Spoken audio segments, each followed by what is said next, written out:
Hey there everybody, Mazarok here, and today we've got some upcoming class tuning in 9.2.5. One thing that I want to talk about in particular in this class tuning is the tank threat buff. Before we get started, please like, comment, subscribe. It goes a huge way to help out the channel, and thank you so much everybody for your previous support. Let's keep that rolling. I'm flabbergasted by all the support. Everyone's been just so kind. If you have any questions about anything I talk about in here, there's a community Discord link down below. I'm in there as well, of course, and it is filled with wonderful people that are always ready to answer your questions if you got any questions and I'm not around. As well, there is a Twitch link down below. I stream, check that out. And aside from that, let's get right into it. All classes now generate more threat when in a tank specialization. Let's read the developer's note on this because this is actually kind of interesting. We've heard a lot of feedback about threat loss in the community and our teammates since the start of the season. Tanks have been screaming this off a cliff since 9.0. You've had to buff tank threat multiple times. Like, in 9.0. I don't understand how this is only since this season. And we all told you that when the season was going to start with double legendaries and tier set becoming a thing, tank threat, it was just going to be terrible. And we were right. Our design intent is that a tank who is actively directing their damage rotation at an enemy should be able to maintain threat on that enemy, but simple area of effect holy jeez. Sorry, it is early in the morning. Effect spells like Consecrate or Death and Decay alone should not be sufficient. We've analyzed this situation and feel that a small adjustment to tank threat modifiers should help maintain that balance for the remainder of the expansion. What I read here is they think they've done a good job with tank threat so far, and I have to thoroughly disagree. I honestly have to disagree. There is no reason why I should be dealing 10k to a boss and then lose threat to somebody who bursts for, 90. That's what they do, is they burst for 90, and then they don't do anything for 3 minutes, but I can't do that much damage. There's no way. Like, this is ridiculous. Or at least have taunt, like, increased threat generation or something. I don't know. But this worries me that they think they've done a good job with tank threat. I have very few complaints about Shadowlands. I have stood up for Shadowlands in most of its content. And I thought they've done a really good job, especially since 9.1.5 of, delivering the goods, except for tank threat. From someone who tanks primarily with 6 tanks and doesn't really do anything else aside from make y'all laugh with the 0 to hero healer series because it gives me a heart attack to heal. I'm happy with the buff, but I think they still need to take a look at this. I think it still needs to be a little bit more than what they think it is, but we'll see what happens. Hunter, Beast Mastery. All damage abilities and pet damage increased by 4%. Good aura buff. Beast Cleave now causes your pet to strike other targets for 100% of your pet's damage. It was 90. Beast Mastery hasn't had an AoE benefit from its set bonus as other specs and has fallen behind. Which is funny because, like, even in pure single target, they're still not the best Hunter class specs. So, like, it's kind of, like, a little wild.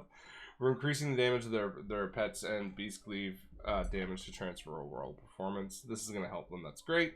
Arcane Mage buffs. I really like to see this. Arcane missile damage increases by 8%. Arcane Blast damage increased by 10%. Clear casting can no longer be dispelled. This is going to be really nice. We have a guy that loves running Arcane in our push group, and he's going to be really, really happy with this. We feel that Arcane single target damage would benefit from an increase, although there's no way that you can give me this without a tank threat buff. Like, there's literally no way you can do this because, like, I lose threat all the time to that Arcane Mage who's just bursting like crazy. It's insane. But they also want to offer some dispel protection for one of their critical rotational buffs in clear casting.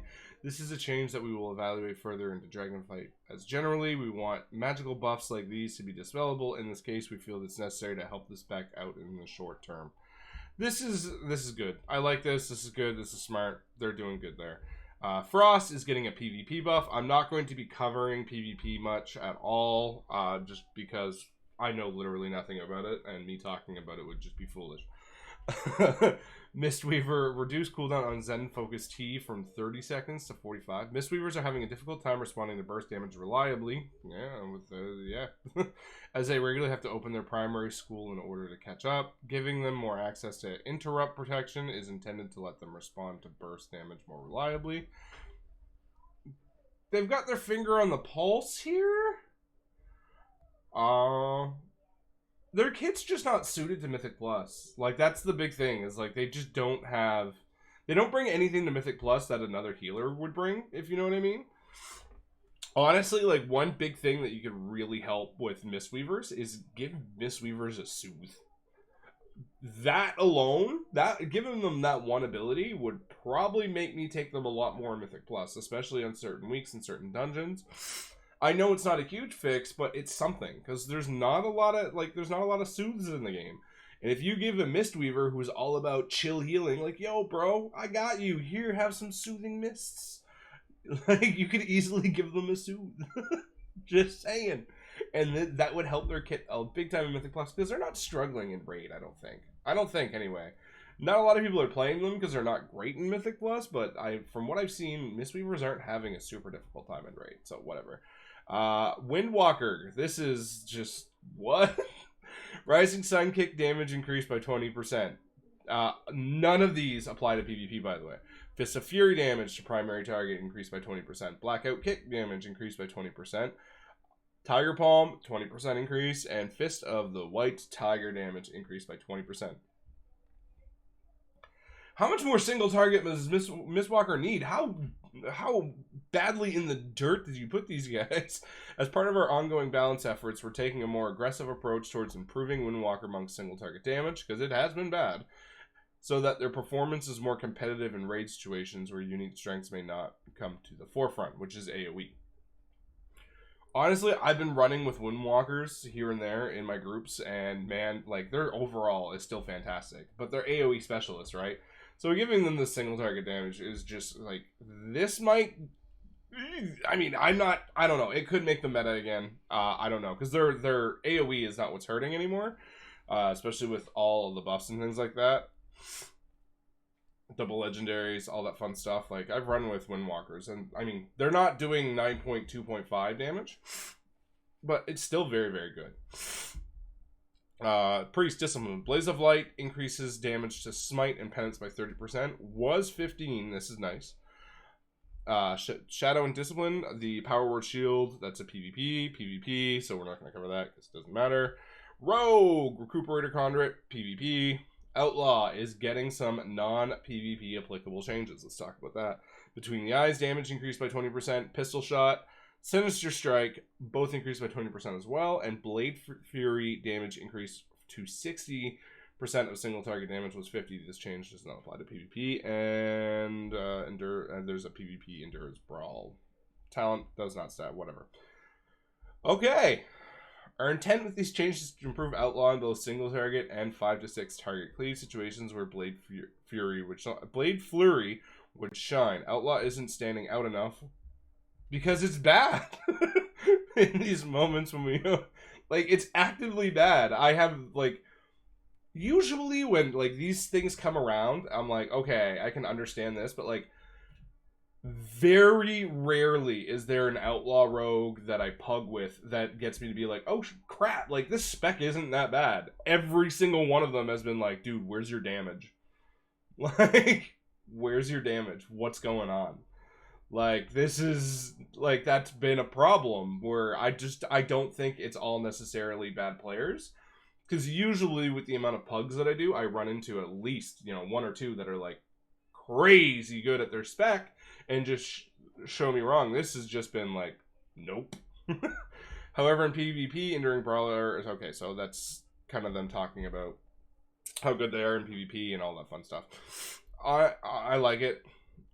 This needed to happen for Outlaw. I really hope this helps throw them up there and make them a lot better, because I know from rogues that I've spoken to, Outlaw is crazy fun to play.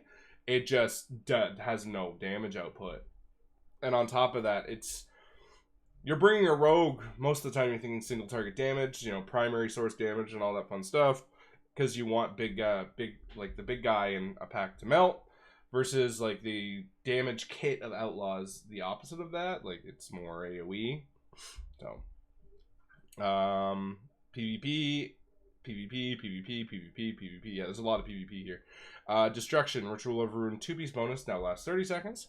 Summoning a Blasphemy in PvP, no longer stuns. I kind of wish that they could stop this in, like, on Sanguine Weeks. Just turn it off then, but whatever. Demonology has a PvP buff. Alright. Arms is getting a buff. Mortal Strike, 10%.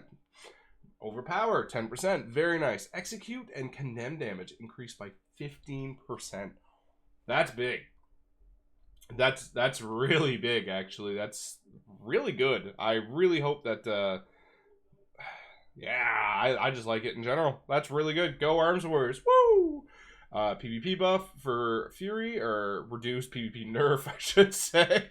PvP talent nerf there, and then there's a couple of trinket items. All in all, some good nerfs, some good buffs. I think. I really don't know. Most of the nerfs are all PvP. But this tank threat here, this is something that we got to look forward to.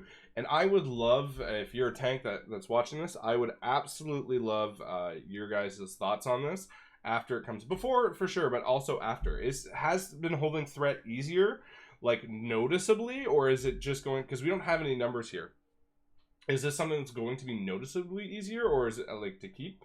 Or has this been kind of like not enough, too little, too late type of deal? So we'll have to see what happens there. And with Season 4 coming in, and everyone going to be in full BIS kit of the entire expansion, and Fury Warriors will have a current Jathis and a current Gavel probably, or I don't know if those will be too unique to equip or whatever. But I mean, there's some scary item/spec combinations that can occur from Nathria to now that are just going to be like, okay, like, dude, we need some help. Like, like I'm going in, like I need damage. Aside from that, what do you think of all these? Let me know. I would love to hear in the comment section below. Have yourself a good day, and thank you very much for listening.